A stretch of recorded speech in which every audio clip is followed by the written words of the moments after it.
की यांचं डिपॉझिट तुम्ही जप्त करायचा प्रयत्न यांचा करा. डिपॉझिट जप्त नाही झालं तर मी राजकारणात पण नसेल. अजीव पाटील, तुमचा हा जो उत्साह आहे आणि तुमची ही जी इच्छाशक्ती आहे याला मी दाद देतो. मला सांगा, याच इच्छाशक्तीच्या जोरावर तुम्ही 1990 नंतर, म्हणजे जेव्हा तुम्ही याला काँग्रेसने सोडून दिलं, आरोप झाले, गंभीर आरोप झाले, तुम्ही एकटे लढलात, काँग्रेसने तुम्हाला एकटं टाकलं, भाजपने एकटं टाकलं, शिवसेनेने एकटं टाकलं. या सगळ्यांच्या व्यासपीठावर कधी ना कधी भाई ठाकूर गेले होते. आम्ही फोटो पाहिले. मी सांगतो तुम्हाला, फोटो पाहिलेले आहेत आम्ही. बाळासाहेब ठाकरेंबरोबर भाई ठाकूरांचा फोटो पाहिलेला आहे, इतर नेत्यांबरोबर पाहिलेला आहे. त्यामुळे हे सगळे गेले होते. या सगळ्यांनी तुम्हाला एकटं टाकलं आणि तुम्ही एकट्याच्या जीवावर वसई विरारचा किल्ला लढवलात.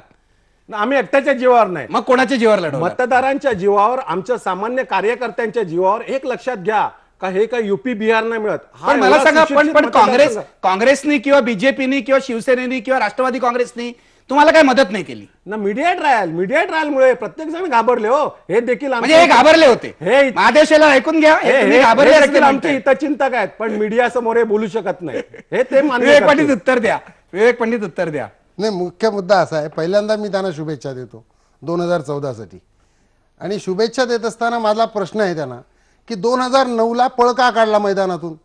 उत्तर द्या. 2009ला पळ का काढला? 2009ला पळ काढला नव्हता. मला आमदार करण्यासाठी पळ काढला. एक लक्षात घ्या, एक अपक्ष आमदाराला समजा निवडणूक लढवायची असेल, कुठच्याही पक्षात जाऊन, बहुजन विकास आघाडी आमचा पक्ष असेल, तर त्यांनी आमदारकीचा आधी राजीनामा द्यायला पाहिजे. परंतु त्यांनी आमदारकीचा राजीनामा दिला नाही. त्याचा अर्थ असा होता का त्यांना आधीच त्यांनी ठरवलेलं का मला आता 5 वर्षाची गॅप आहे, शिक्षण संस्थेचं काम आहे. आमदार होण्याच्या आधी त्यांनी शिक्षण संस्था चालू केली. आज 21,000 विद्यार्थी आहेत, म्हणजे तालुक्यात आणि अख्ख्या या विभागातील मुलांना त्याचा फायदा होतो. तुम्ही त्यांचा जो गौरव ग्रंथ आहे त्याच्यामध्ये वाचा, मान्यवरांचा आहे, की त्यासाठी त्यांनी काय काय केलं. आणि हे करत असताना त्यांनी आधी ठरवलं. आणि ते जर उभे राहिले असते, त्यांना माहिती आहे का काय झालं असते असं तुमचं म्हणणं आहे? साधा मुद्दा त्यांनी डिक्लेअर केलं का मी उभा राहणार नाही. साधा मुद्दा आहे. ही रात्र यांची कशी गेली यांना विचारा. साधा मुद्दा असा आहे, इतिहास हा पुसला जात नाही. म्हणजे आपण हे जे आता हितैषी वगैरे जे काही काढलंय, याच्यामध्ये सगळा इतिहास जर आला असता तर बरं झालं असतं. टाळाचा इतिहासाचं एक पान सुद्धा याच्यावर नाही. कसे फरार झाले त्याच्याबद्दल एक पानही नाही. त्यानंतर 20 वर्ष माफियागिरी करून, गुंडगिरी करून कशा पद्धतीने राज्य केलं त्याच्याबद्दलचं एक पान नाही.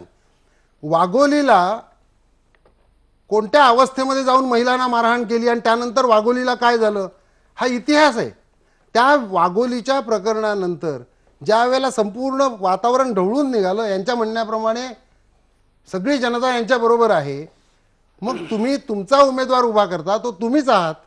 तुम्ही स्वतः का उभे राहिला नाही त्याच वेळेला? आणि त्यावेळेला जर माझा पराभव केला असता, माझं डिपॉझिट गेलं 94ला, याची मला खंत नाही. आणि यावेळेला माझं डिपॉझिट गेलं असतं तरी मला खंत नाही, कारण मी केवळ राजकारण धंदा म्हणून स्वीकारलेला नाही. ठीक आहे, माझ्या प्रश्नाचं उत्तर तुम्ही नाही दिलं तरी सुद्धा तुमच्या दोघांमध्ये लढाई ती हो 2014ला आम्ही ती कव्हर करू आणि एक महाराष्ट्रातले अत्यंत मनोरंजक लढत म्हणतो. माझा प्रश्न असा आहे, या लोकांनी तुम्हाला एकटं पाडलं. काँग्रेसनी, राष्ट्रवादीनी, शिवसेनेनी, भाजपनी, ज्यांनी तुमची वेळोवेळी मदत घेतली होती वसई विरारमध्ये, हितेंद्र ठाकूर यांच्या मदतीशिवाय काही करणं अशक्य होतं. बरोबर आहे? 20 वर्षात हे मान्य आहे तुम्हाला? नाही, आम्हाला मान्य. म्हणजे हा तुमचा बालेकिल्ला होता राजकीय. हो, तुमची छुपी मदत हे सगळे लोक घेत होते. पण जाहीरपणे तुमच्या मताप्रमाणे मीडिया ट्रायलमुळे यांनी तुम्हाला एकटं पाडलं. आणि काल तुमच्या व्यासपीठावर सगळे आले. हा तुम्ही तुमचा विजय असं मानता की नाही? नाही, आमचा विजय असं नाही. आमच्यावर प्रेम होतं. आणि जे मान्यवर नेते होते या सत्कार समितीमध्ये सर्व पक्षीय होतं. आणि 20 वर्षामध्ये जो माणूस जवळ आला त्याला कळाला का हितेंद्र ठाकूर काय आहेत. जो लांब राहिला त्याला पाण्याची चव माहितीच नाही, खारट आहे का गोड आहे, त्यामुळे त्यांना माहित नाही. तुमच्यासारखे लांब राहिले म्हणून तुम्हाला माहित नाही. पण जे जवळ आले, पत्रकार आहेत, साहित्यिक आहेत, सगळे आहेत, जवळ आल्यानंतर त्यांना कळालं का हे जे सगळं आहे ते सगळं खोटं आहे. मी तुम्हाला सांगतो, म्हणजे यांना सगळ्यांना कळलं की हे सगळं खोटं आहे. एक विचारवंत ज्यांनी यांना उभं केलं किंवा तुम्हाला देखील ज्यांनी माहिती पुरवली त्या व्यक्तीने मला आज सांगितलं, म्हणजे 2 दिवसापूर्वी सांगितलं का आमच्या आयुष्यात एक चूक महत्त्वाची झाली का आम्ही माणसं ओळखली नाही. पण त्यांनी लिहून मोकळं करायचं, म्हणजे लिहून लोकांना कळवायचं की आमची चूक झाली, हितेंद्र ठाकूर विरुद्ध लढलो, ही चूक झाली. असं कोणी अजून केलेलं नाही. असं कोणी अजून केलेलं नाही. महापालिकेच्या बाबत आम्हाला सपोर्ट देणाऱ्या लोकांचे निषेध करणारे यांनी बोर्ड लावले, त्यांना शिव्यागाळी केल्या, त्यांना नाही त्या म्हणजे मार्कुस डाबरेंसारख्या व्यक्तींच्या विरोधात मोठे मोठे बोर्ड लावले. कसं कोण बोलणार? पण आता मार्कुस डाबरे, फादर दिब्रेटो हे जे तुमच्या विरुद्ध लढलेले लोक आहेत, वसईचा लढा राजकारणाच्या गुन्हेगारी करण्याच्या महाराष्ट्रात गाजला, देशात गाजला. मला सांगा, हे जे लढलेले लोक आहेत ते आता तुमच्या बाजूला आलेत का? नाही, आमच्या बाजूला येणं आता त्यांना म्हणजे त्यांना दुःख होण्या म्हणजे त्यांना त्रास होण्यासारखं. मी म्हटलं काय, म्हणजे ते तुमच्या बाजूला आलेले काल नाही. ते सत्काराला म्हणजे यांच्या बाजूला देखील नाही, यांच्या ठीक बाजूला आहे, देखील आपण नाही. यांचं सोडू, पण तुमच्या बाजूला नाहीये. नाही, नाही, मला त्यांना इथे विचारा. प्रश्न तुम्हाला विचारायचा ते आहे. आमच्या बाजूला नाही, ऐका नाही, ना. आमच्या विरोधात पण ऐका ना, नाही. मी हाच प्रश्न वेगळ्या पद्धतीने विचारतो की ह्या लोकांनी तुम्हाला एकटं टाकलं होतं, मी विचारलं ते आता तुमच्या बाजूला, मी म्हणाले प्रेमामुळे आले ते. माझा प्रश्न असा आहे की हे प्रेम होतं गेली 20 वर्ष तुमचं आणि त्यांचं, सर्व पक्षांचं विविध पक्षीय होतं. नेत्यांचा सर्व तुमचा पक्षांचं उपयोग होतं. करत होते, ते पडद्यामागे उपयोग करत होते, आता ते पडद्यापुढे आले, हे खरं नाही का? नाही ना, पडद्या पुढे आले म्हणजे एक लक्षात घ्या की 20 वर्ष एक हाती एखादा माणूस किंवा एखादी व्यक्ती किंवा एखादा पक्ष आणतो आणि या सुशिक्षित मतदारसंघामध्ये लोक मागे आहेत म्हणून लोकांना कळालं का बाबा यांच्यावर अन्याय झालाय, आणि अन्याय नाही झाला का मला सांगावं, हा अन्याय झाला. तुम्ही प्रत्यक्ष त्याच्यातली जजमेंट बघितली, प्रत्यक्ष वस्तुस्थिती बघितली, मला सांगा तर तुम्हाला शेलार, देखील लक्षात येईल. तुम्हाला यांच्याबद्दल प्रेम होतं की नाही? पूर्वीपासून प्रेम होतं की नाही? काँग्रेस पक्षाला, तुमच्या पक्षातल्या सर्व बड्या नेत्यांना, राष्ट्रवादी काँग्रेसमधल्या बड्या नेत्यांना, सेना भाजपच्या नेत्यांना हितेंद्र ठाकूरांबद्दल मनातून छुप प्रेम होतं की नाही? आजच्या प्रश्नाची चर्चा थोडीशी लांब जाते असं मला नाही, वाटतं. अजिबात लांब जात नाही. मला- आणि महादेव शेलार, मी तुम्ही मला असं तुम्ही प्रश्न- वारंवार बोलता. एक नाही, मिनिट, तुम्ही- मी तुम्ही अँकर मला म्हणून तुम्हाला प्रश्न- सांगतो, ऐकून घ्या तुम्ही जरा मला आता. प्रश्न विचारला, ऐकून घ्या मुख्यमंत्री शेलार, राहण्याचं ऍडव्होकेट महादेव योग्य शेलार, नाही. ऐकून घ्या.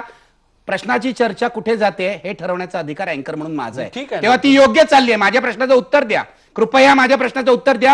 हितेंद्र ठाकूरांबद्दल 20 वर्ष महाराष्ट्रातल्या सर्व पक्ष नेत्यांना प्रेम होतं, हे खरं की खोटं? उत्तर द्या तुम्हाला होते. नाही, त्यांच्या विकास कार्यावर प्रेम होतं आणि म्हणून तुम्ही जो मला प्रश्न विचारलाय की मुख्यमंत्री जाण्याचं योग्य का अयोग्य, मुख्यमंत्री त्या ठिकाणी गेले, मुख्यमंत्र्यांना 2 आमदार त्याचबरोबर एक खासदार यांनी आग्रह केला आणि तिथल्या विकासाच्या कामासाठी त्याची वाखाणणी करण्यासाठी मुख्यमंत्री गेले. असं कोणतं म्हणून विकासाचं मुख्यमंत्री- कार्य केलं मला ते तरी मला सांगा पूर्ण 20 बोलू द्या. आपण वर्षामध्ये. बोलत असताना मी मध्ये अजिबात आलेलो नाही. त्यामुळे मुख्यमंत्र्यांनी या विकासाच्या कामासाठी त्या ठिकाणी गेले, त्या ठिकाणी त्यांचा सत्कार केला आणि सत्कार हा एक प्रत्येकाच्या आयुष्यातला वेगळा विषय असतो. त्याचा असा राजकीय चव्हाट्यावर आणून त्याची चिडफाड करणं ते हे मला अजिबात मान्य नाही. पण आम्हाला ती करायची आहे. महाराष्ट्रामध्ये घडणाऱ्या सार्वजनिक घटनांची चिरफाड करणं हे पत्रकारांचं कर्तव्य आहे परंतु आणि ते आम्ही का करणार. गेले? का ते आम्ही गेले? करणार. मुख्यमंत्र्यांची प्रतिमा स्वच्छ आहे हे तुम्ही आपल्याला मान्य केलेले आहेत आणि ती मुख्यमंत्र्यांची प्रतिमा कुठं मलिन झाली असा जो तुम्ही प्रयत्न करण्याचा प्रयत्न चाललाय किंवा विवेक पंडित म्हणत असतील तर हे मला अजिबात मान्य नाही. वसईच्या विकासाचे प्रश्न त्यांच्याकरवी चांगल्या पद्धतीने म्हणजे मांडले त्यांनी जातात. विकास केला हितेंद्र ठाकूरांना. विकास बरोबर केला आहे, आणि त्या विकासाच्या अगदी बरोबर आहे. आणखी तुम्ही प्रश्न अगदी आता मांडले मुद्द्याकडे जातात. आलात, मुद्द्याकडे आलात. हेमंत देसाई असून बघतायत, त्यांना मला विचारायचं बोल, पत्रकार बोल. म्हणून. पण मला तुम्हाला आता विचारायचं आहे, विकास केला हितेंद्र ठाकूरांनी, तो केला की नाही असं यांचं मत आहे, पण त्याच्यात मी जात नाही. कारण विकास केला की नाही याच्यावर खूप मोठा वाद होईल, त्याच्यात मला जायचं नाही. तुमचं असं म्हणणं आहे हितेंद्र ठाकूरांनी विकास केला, महाराष्ट्रातल्या सत्ताधाऱ्यांना हे पटलेलं आहे, बरोबर आहे. म्हणून तुम्ही हितेंद्र ठाकूरांचा मागचा इतिहास विसरून त्यांच्या व्यासपीठावर गेलात. असेच तुम्ही नरेंद्र मोदींच्या व्यासपीठावर जाल का? नाही, प्रश्नाचं उत्तर द्या. प्रश्नाचं शेलार, उत्तर तुम्ही मी काँग्रेसचे नेमकं प्रवक्ते आहात. नेमकं नरेंद्र उत्तर मोदींनी देतो. विकास केला असं मी नरेंद्र मोदी दावा प्रश्नाचं करतो. उत्तर देतो पण मला पूर्ण बोलू द्या. बोला. ज्या वेळेला हितेंद्र ठाकूरांच्या आम्ही व्यासपीठावर गेलो, ज्या वेळेला इलेक्शन होतं, लोकशाहीचा कौल येतो, त्यावेळेला मुख्यमंत्री हा फक्त काँग्रेस पक्षाचा राहत नाही, मुख्यमंत्री हा पूर्ण महाराष्ट्राचा होतो. ज्या वेळेला त्या भागातून आमदार लोकप्रतिनिधी म्हणून निवडून येतो, त्यांच्यासह आमचं शत्रुत्व नसतं, वैरत्व नसतं. त्या विभागातले विकासाचे प्रश्न आहेत ते ऐकण्याचा मुख्यमंत्र्यांनी लोकशाहीप्रमाणे प्रयत्न केलेला आहे आणि ते करण्यासाठी त्या ठिकाणी ते गेले. याचा अर्थ त्यांनी चुकीचं केलं आणि आता नरेंद्र मोदीच्या व्यासपीठावर तुम्ही जाणार आहात का प्रश्न मला तुम्ही असं नाही विचारता. विचारलं मी, असं नाही विचारलं. माझा प्रश्न जाणार तुम्ही का? नीट ऐकला नाही. सांगा, परत माझा सांगा. प्रश्न असा आहे, विकासाच्या मुद्द्यावर ज्या प्रकारे तुम्ही हितेंद्र ठाकूरांना पाठिंबा दिलात, त्यांचं सगळं मागचं विसरून त्या मागचं काय विसरलो आम्ही? तशाच प्रकारे नरेंद्र मोदींनाही तुम्ही पाठिंबा देणार आहात का? माझा साधा सरळ प्रश्न आहे, त्याचं उत्तर द्या. नाही, मागचा विचार नरेंद्र मोदींनी काय केलंय हे आमच्या समोर आल्यानंतर दिसेल ना. याचा अर्थ तुम्ही म्हणालात नरेंद्र मोदींनी गुजरातचा फार मोठा मी नाही उत्कर्ष म्हणत केलाय. आहे. लोक म्हणतात, मी नाही म्हणत लोक आहे. म्हणतात, मी media नाही म्हणतो. म्हणत आहे. मग कोण मी म्हणताय? काहीच म्हणत नाहीये. एकूण जो प्रचार चाललेला आहे, नरेंद्र मोदी स्वतः म्हणतात मी जे विकास जे केलाय. चांगलं आहे हितेंद्र ना, ठाकूर जे म्हणतात जे चांगल्या गोष्टी केल्या जातात ते काँग्रेस नेहमीच मान्य करतो. म्हणजे नरेंद्र मोदींनी फक्त विकास केला हे तुम्हाला जर उद्या पटलं तर तुम्ही त्यांना पाठिंबा त्यांनी द्या. जर योग्य दिशेने चांगल्या पद्धतीने विकास केला असेल, गुजरातचा खरोखर विकास आमच्या निदर्शनास आला, तर तुम्ही लोकशाहीमध्ये- नरेंद्र मोदींचा दंगलीतला सहभाग विसरून त्यांना पाठिंबा द्याल, बरोबर आहे? दंगलीतला सहभाग आता हा पाठिंबा तुम्ही एका बाजूने सांगताय मागचा इतिहास विसरलात, नवीन इतिहासाला पुढे आणताय मी असं तुम्हाला नाहीये. सरळ प्रश्न आणि विचारलाय. पुढे मी तुम्हाला तुम्हाला विचारतो- सरळ प्रश्न विचारलाय. पुढे मी तुम्हाला प्रश्न विचारतो की चंबळच्या खोऱ्यातील डाकूंना देखील समाजात आणण्यासाठी विनोबा भावेंनी प्रयत्न अगदी केला बरोबर होता. आहे, त्याचबरोबर अगदी बरोबर आहे. आता जयप्रकाश तुम्ही नेमकं नारायण बोलायला यांनी लागला. प्रयोग केला बरोबर होता. आहे. त्या चंबळच्या पद्धतीने. खोऱ्यातल्या आणि डाकूंना एक ऐकून घ्या, आहे ऐकून की घ्या. हितेंद्र ठाकूरांवर कसल्याही प्रकारचे आरोप सिद्ध झालेले ऐकून घ्या, हो, नाही. ऐकून ते घ्या. कोणत्याही प्रकारचे आरोप सिद्ध झालेले नाही. ते काय कुठले नाही, नाही, connection ऐकून घ्या ना. त्यांना अगदी झालेले बरोबर आहे. नाही. ऐकून आणि घ्या ना. त्यामुळे ते गुन्हेगार प्रवृत्तीचे होते, कुणीही म्हटलं आणि म्हणून आम्ही तिकडे जायचं नाही, हे आम्हाला मान्य नाही. अगदी बरोबर आहे. तुम्हाला तुम्ही बोलायला दिलं. आता तुम्ही जे स्वतःच बोललात ते वाक्य मी तुम्हाला त्याच्यातलं काढून दाखवतो. चंबळच्या खोऱ्यातल्या डाकूंना विनोबा भावेंनी ज्या पद्धतीने माफ केलं, बरोबर आहे, अगदी बरोबर आहे. याचा अर्थ चंबळच्या खोऱ्यात ज्यांना माफ केलं ते पूर्वाश्रमीचे डाकू होते हे मान्य करण्यासारखं आहे. माझा प्रश्न असा आहे, हितेंद्र ठाकूर अशा प्रकारचे मलिन इतिहास असलेले होते असं तुम्हाला वाटतं का? तुम्ही आता वाटत बोललात, नाही. तुमच्या मी वाक्यात काढून त्याच्यावर दाखवलेलं आहे. स्पष्टीकरण केलं, अजिबात नाही वाटत. मी मगाशीच तुम्हाला सांगितलं की त्यांच्यावर कुठल्याही प्रकारची केस पेंडिंग नाही. टाळा- पण मग टाळा कुठल्याही कोणी लावला प्रकारचं त्याला? कन्व्हिन्शन नाहीये हे मी नाही, सांगतोय. त्यांना टाळा लागतो ना. नाही, कधी टाळा चांगल्या कोणी लावला? चांगल्या माणसाला देखील कोणत्या चुकीच्या सरकारने पद्धतीने लावला? कायदा म्हणजे टाळा लावण्यात लागतं. सरकारची चूक झाली टाळा हे मान्य लावला- करा. नाही, टाळा हे सरकारने मान्य नाही करा. लावला, टाळा पोलिसांनी या लावला. पोलीस यंत्रणेने लावला. पोलीस कोणासाठी काम करतात? पोलीस हे सगळ्या देशासाठी काम करतात. निवड महाराष्ट्र सरकारसाठी. पोलीस कोणासाठी काम करतात? महाराष्ट्र शेलार? पोलीस हे महाराष्ट्रातल्या जनतेसाठी काम मावळला करतात. काय- महाराष्ट्राची काय- जनते काय- म्हणजे सरकारचं काही कंट्रोल नाही पोलिसांवर. सरकारचं कंट्रोल हे लोकशाही मार्गाने ज्या ज्या पद्धतीने त्यांना पोलिसांना घालून दिलेलं असतं त्याच्यावरती फक्त नियंत्रण ठेवणं आहे. महाराष्ट्र पोलीस हे सरकार नाही चालवित. महाराष्ट्र पोलीस त्यांच्या कायद्याप्रमाणे नियमाप्रमाणे जनतेसाठी काम करतात, पक्षासाठी नाही काम करत. ठीक आहे, मी आता एक ब्रेक घेणार आहे. चर्चा खूपच रंगलेली आहे. अडचणीचे प्रश्न मी विचारले महादेव शेलारांना. महादेव शेलारांनी ते वकील आहेत त्यामुळे ते चांगलीच बॅटिंग करतात, त्याप्रमाणे त्यांनी ती बॅटिंग केलेली आहे.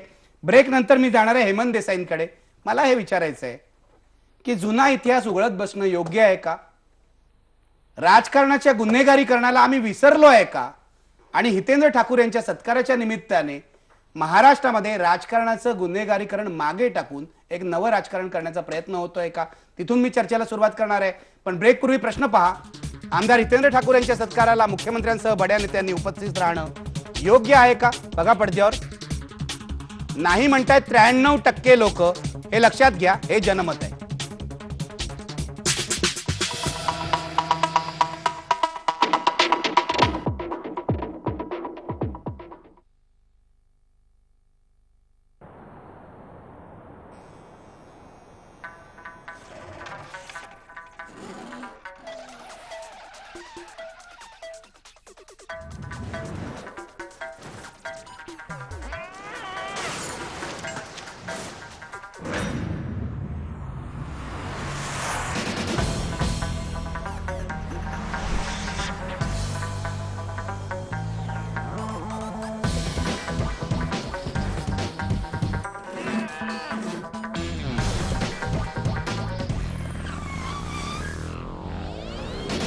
It's time to upsize.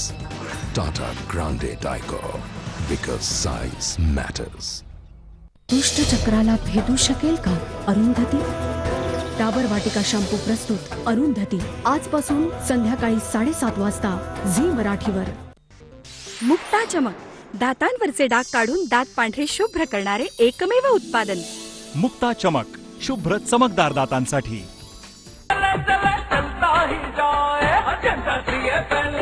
इसकी ठंडी रोशनी में घर जगमगाए. अजंता CFL अपना वादा निभाए.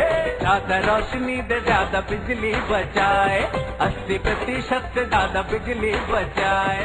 अजंता CFL का वादा, बिजली की खपत सबसे कम, रोशनी सबसे ज्यादा. अजंता CFL ही जाए, चलता ही जाए भैया, चलता ही जाए.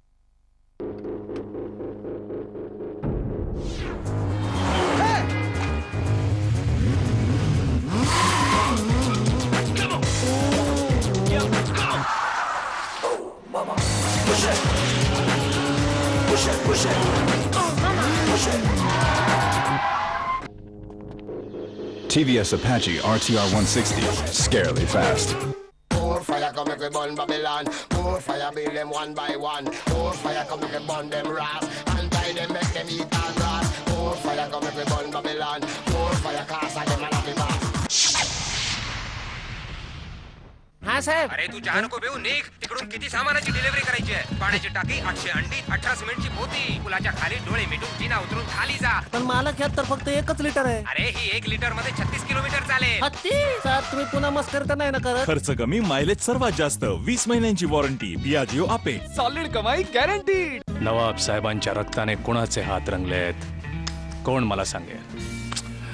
पण ही फक्त 15 सेकंदाची ऍड आहे यार. चला नवाब साहेब तुम्ही स्वतः सांगा. माझा खून यांनी केला होता. अमोल माचो अगदी आरामात. माननीय खासदार समीर भाऊ भुजबळ यांना वाढदिवसाच्या हार्दिक शुभेच्छा. शुभेच्छुक डॉक्टर संजय गव्हाणे, जयराम साळुंखे आणि सर्व समता सैनिक, औरंगाबाद जिल्हा. Some things are incomplete until they come together. The Eyeball desk sets, wired and wireless. Be together. Eyeball. तीच एनर्जी होणार आहे जादू. एकापेक्षा एक जोडीचा मामला 12 ऑक्टोबर पासून बुधवार आणि गुरुवार रात्री 9:30 झी मराठीवर. मुक्ता चमक दातांवरचे डाग काढून दात पांढरे शुभ्र करणारे एकमेव उत्पादन. मुक्ता चमक, शुभ्र चमकदार दातांसाठी.